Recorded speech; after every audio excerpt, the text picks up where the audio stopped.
This is this very serious and negative development in the world economy, and in my view, an irrational policy that will in the end make America poorer and the whole world poorer. William, the thing about the boy who cried wolf is there was eventually a wolf, and so he actually did end up telling the truth right at the end and no one believed him. I guess the question for you on Trump is Trump saying things like tariffs because he wants to do tariffs, and actually there will eventually be tariffs on Canada and Mexico and the EU and maybe the UK, there's already those on China, or is this just part of the game he plays to get people disrupted, to get people looking at him, to create the narrative that he can sell to his people, tell his tribe that he's the one who's leading the world? Well, I think the thing is, it's all of these things. He will think he can't lose because if he threatens, as he did, if he announces 25% on Mexico and Canada, well, either it goes into effect or they give him some concessions where he can claim a victory. And even if he pulls it back, as he has done in those two cases, it creates huge uncertainty for the future. You know, if you were going to set up a factory in Mexico later this year and export to the US, you would now think twice about it, even if he's gone back on the tariffs, because you never know when you're going to wake up in the morning and he will do it again.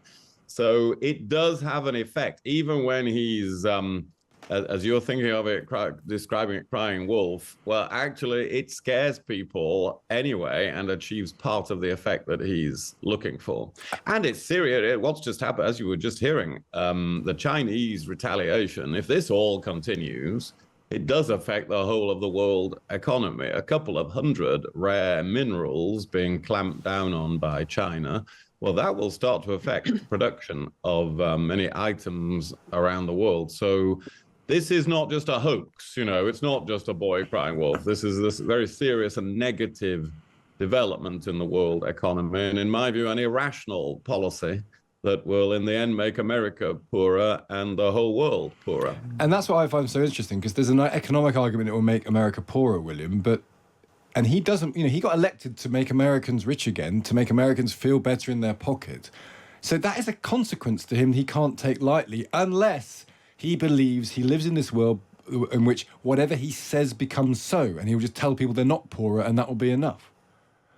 Yeah, he's not totally alone. I mean, I think we should acknowledge here that there are some people who in America who've really intellectually developed the case, and this bolsters Trump, that this would be a better policy, that America has been taken advantage of in the world by free trade, that the revenue that comes from tariffs will allow the reduction of other taxes in America. Trump keeps going around saying, wouldn't it be good to have, wasn't it good in the past when there was zero income tax?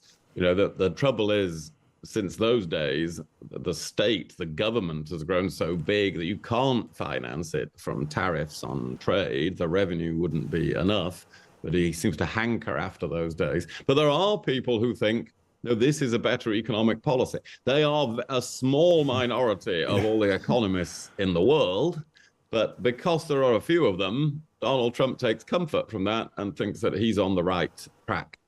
Kezia, do you think this is about economics? Is it about politics? Is it about, a great word that Kate used to describe it, about narrative? That Trump just likes to tell a story where he's the big man and there are enemies to be vanquished.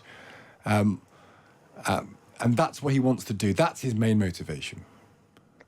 So it's certainly working. The story is working for now, and there's no doubt this is a successful short-term strategy because it's led to both Canada and Mexico doing things that Donald Trump wants him to do. To lean into Kate's argument, I wonder whether the narrative lasts, how long the story goes on for. So when Americans start to feel the cost of their goods rising, is Donald Trump still at that point able to blame somebody else? Will there still be a bogeyman? Will American voters still buy that when the cost of a car is going up by $3,000 or $4,000? I think that's well into the future, though. So this is a strategy that could work quite effectively for Donald Trump for some months to come. And for that reason, presumably he'll carry on with it. Well, he's certainly going to carry on with it for as long as it's producing the dividends that it is currently. So we're in a position just now where he is succeeding in getting both Canada and Mexico to do things like take greater control over their borders, consider what they're going to do about the influx of fentanyl. And then he's able to point to a bogeyman being another country being at the root of America's drug problems. So for as long as that lasts, he's going to keep leaning into this because it's producing the results that he wants. If you've ever seen the film The Apprentice that's on Netflix just now, the Jeremy Strong one, he's up for an Oscar, see the Trump strategy is just never give up, never relent. And I think we're seeing that play out here. I've not seen that, but apparently it's really good. It is really good. Yes, I was told that yesterday by a friend of mine. William, can I ask you something? We were talking to a Canadian, someone from Canada before, and what we were hearing was actually this has damaged trust. It's done quite a lot of damage to the trust between Canada and the US. Do you think that that's a problem for Donald Trump? Oh, yeah, definitely. This is stirring up opinion in countries that have always been close friends of America against America, or at least against the American administration, and definitely making them less trustful of it because, again, you don't know now in Canada, after another 30 days, which day you're going to wake up and find that you've got 25% tariffs or something else because the president wants another concession.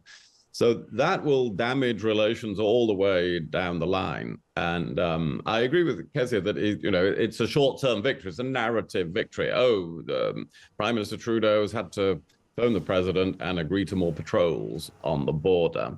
But if you've ever been to the border between US and Canada, which I have, it's a vast wilderness, most of it. You wouldn't even know which country you're in most of the time when you're on the border. The idea, a small number of patrols running along there is going to make, that anybody could evade all that perfectly easily, or that not that it's a big problem. So it's sort of narrative victory. But it won't really change anything. And that means Donald Trump will be back for more because he'll say in a few months' time, well, nothing has changed. Of course it hasn't. And, that will keep then undermining the trust and the relations between those two countries. But what's interesting there is that reality ceases to matter. And that's why I think the problem that ultimately he hasn't got any concessions out of Canada and Mexico, really, because, well, certainly on Canada, because Canada is not a big fentanyl problem. And they were going to make those concessions about the border anyway, because it was in their interest to do a little bit to shore up the border. What's fascinating about China as well, William, is that ultimately there's going to be this call now between Xi Jinping and Trump. Now, is reality going to be suspended again and both of them are going to say, oh, we've conceded A and B, which are meaningless things. They'll go back to their people and say, oh, yes, the great enemy stepped down, and then the things will be suspended because they're not actually operating in real currency. They're operating in the currency of reputation and narrative and personality. Yes, that's true. And that plays the other way with China, of course, because China regards itself as a great power, and as a strategic competitor to the United States.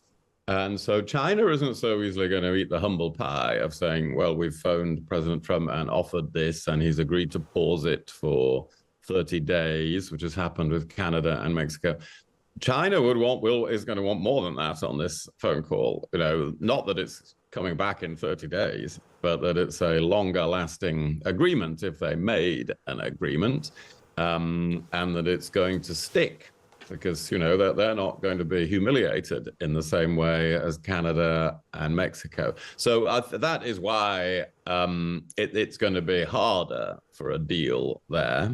But it's in this case, it really does matter more than in the case of the US and Canada, because so much of world trade does go in and out of China. So this will really matter, this conversation, in the next 24 hours.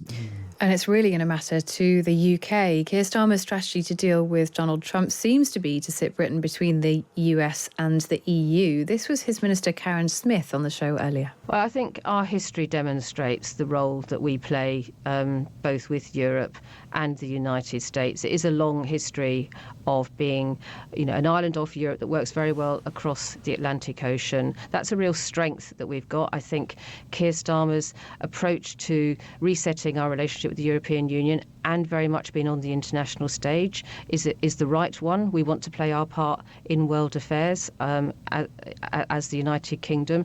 So I hope it doesn't come to a sort of trade war, as you describe, and I think we've got a good role to play actually between our allies. I mean, between the allies, Kezia, is pretty much in the middle of the Atlantic. Is that a good spot for Keir Starmer to be?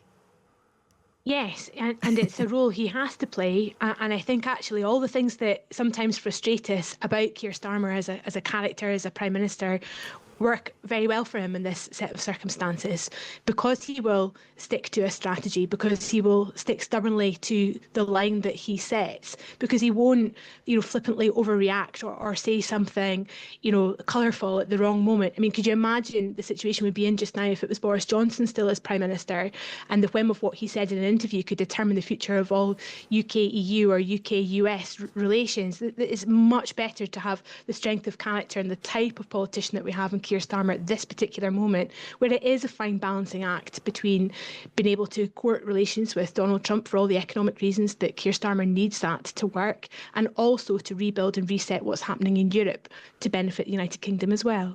It's interesting, isn't it, that the two men do seem to get on, at least in these very early stages. There was a long phone conversation between Keir Starmer and Donald Trump where we understand the majority of it was about the personal side of both men, in fact about Keir Starmer's brother, and very sadly the loss of his brother. What do you think it says, though, William, about the UK here, that we seem to be removed from the conversation about tariffs? Is it that we are a very close and special ally, or is it that we just don't really matter that much? Oh, I think we do matter. We are still the sixth largest economy in the world, depending on how you calculate the numbers. So, no, we do matter. Trump is better disposed to the UK, and these things actually matter in this case. Trump's clearly got it in for Canada. He wants Canada to be the 51st state of the United States. He's really fed up with government. It's a different atmosphere, and Keir Starmer has indeed worked on that with the UK, but he's also pro the UK, pro Brexit, and things like that. So Trump is differently disposed to the UK. That doesn't mean there is no threat of trade wars against the UK. He said we're way out of line. I think it is very likely true, as is reported in the Times this morning, that in that event, the UK would not retaliate much against the US and would not line up with Europe against the US, because our defense and security interests are just so interwoven with the United States. And so many things that we export can't be exported without American permission for the parts in fighter planes and things like that. So I think yes, the Prime Minister is stuck in mid-Atlantic, but he will not line up against the United States if push comes to shove.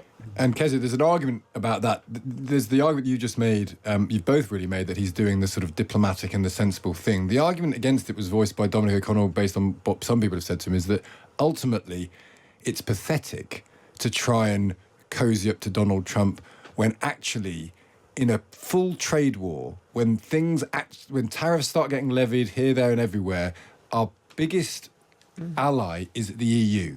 And actually, we can't say we're going to be somewhere close to America and be a mediator and have a special relationship with both sides. That's not going to work. When the shots start going metaphorically, you need to pick your ally. And actually, the economic argument is to pick your ally of the EU and stand with them as they try and stand up to Donald Trump, not just sort of whimper on the sidelines and let him try and bully everyone. So I don't think there's a bone in Keir Starmer's body that thinks what he needs to do on each given day is chum up to anybody. That's not how he thinks or how he operates. I think what goes through his mind each day is, what do I need to do to act in the national interest? And he views that national interest as being a long-term, long-served thing. So he will keep all of this in a very fine balance all of the time. And look, we know already that he is trying to get closer to Europe and to rebuild some of the damage that's been done there. And he's smartly pursuing that agenda through defence, knowing that that is also important to America. So that proves to us that it's not a choice between the US or the EU, that there are some very fine and narrow paths, but they do exist where you can service both relationships in that national interest. And as one of our listeners pointed out this morning, there may well be an argument in there that Trump has been making for quite a while now, that the EU and the UK need to step up in terms of defence spending, and maybe part of this is about that argument too. Although, as you've been reporting before, though, Kate, we struggle to get to 2.5%. Well, we're not going to get there before 2030, I don't think, now. And therefore, if that's what he does want, we might not be able to deliver it to him. And if that's the game, then we're going to be disappointing in that, and that could be a problem itself.